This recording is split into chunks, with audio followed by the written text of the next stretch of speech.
Abordons quelques notions de base des scripts Unity.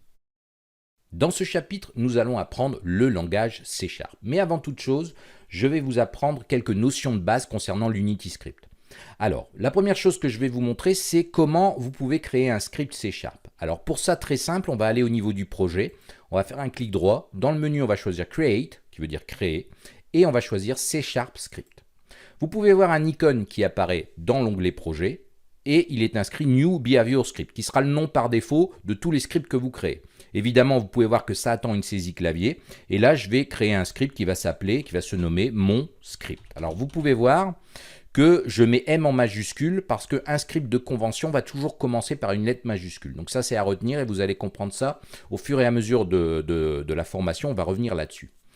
Alors ensuite, ce script il est bien présent ici dans l'onglet projet, mais comme tout objet dans ma scène, il n'a aucune affectation.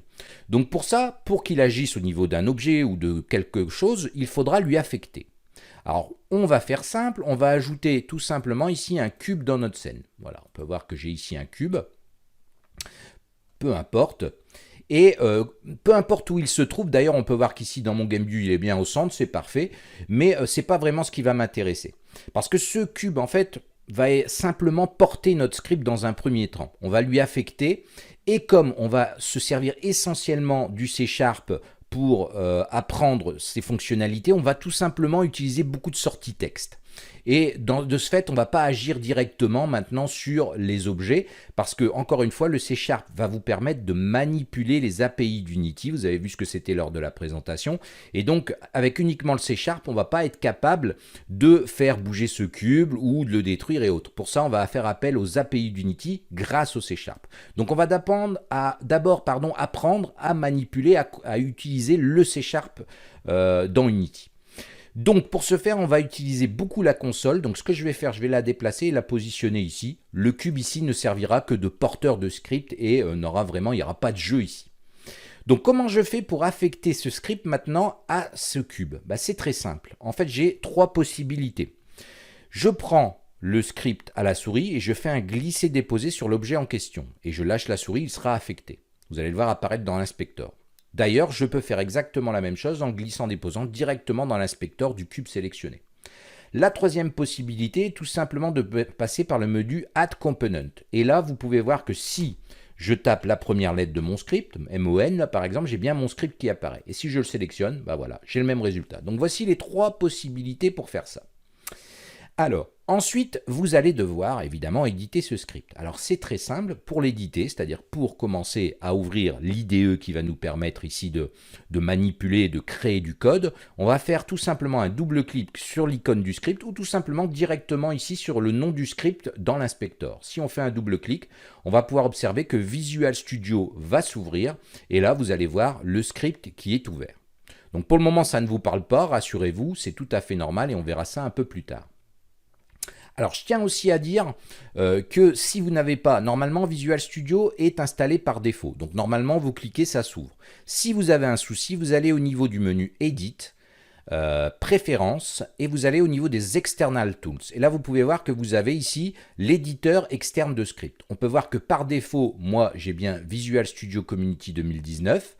Je peux choisir un autre IDE qui est supporté, bien qu'il faudra ajouter quelques packages pour que ça fonctionne pour ceux qui voudraient utiliser Visual Studio Code, ou je peux tout simplement faire un browse si Visual Studio n'apparaît pas pour aller chercher l'exécutable et le renseigner dans Unity. Mais normalement, tout ça devrait être fait par défaut. Alors, autre chose qui est très important, c'est au niveau des noms des scripts. Il se peut, et c'est quelque chose qui arrive très souvent, que vous créez un script et que vous avez une erreur lors de l'affectation. Je vais vous montrer tout de suite un exemple. Je fais un nouveau script. Et je l'appelle ici mon premier script.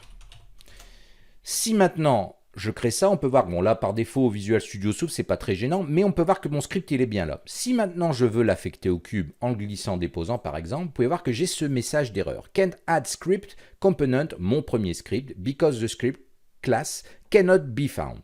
En fait, il ne trouve pas la classe et make sure that there are no compile error and that the field name and class name match. Alors vous pouvez voir que là, ce qui nous intéresse, c'est à la fin. En fait, ça nous dit, faites attention, méfiez-vous que le nom du fichier et le nom de la classe correspondent. Et c'est justement là qu'est le problème, parce que vous ne pouvez pas mettre d'espace dans vos noms de script. C'est interdit. D'ailleurs, si j'édite ce script, vous pouvez voir que j'ai bien ici mon premier script qui est tout collé. En fait, le script aurait dû être comme ça. Sauf qu'une classe en C# ne peut pas, le nom de classe ne peut pas contenir d'espace. Donc ça, c'est impossible à faire. Si vous avez ce genre d'erreur, c'est souvent dû à ça. Donc je vais fermer. Je n'enregistre pas. Et on peut voir que ce script en fait me servira à rien. Je ne vais pas pouvoir l'affecter. Donc je vais tout simplement faire un clic droit et delete dessus pour le supprimer. Donc voilà comment ça fonctionne. Vous pouvez voir que c'est très simple. On a mis ici les choses en place. Vous avez appris à créer un script. Vous avez aussi appris à l'éditer et l'ouvrir avec l'IDE Visual Studio Community qui est installé par défaut. Maintenant, on va s'intéresser à la structure d'un script dans la prochaine session.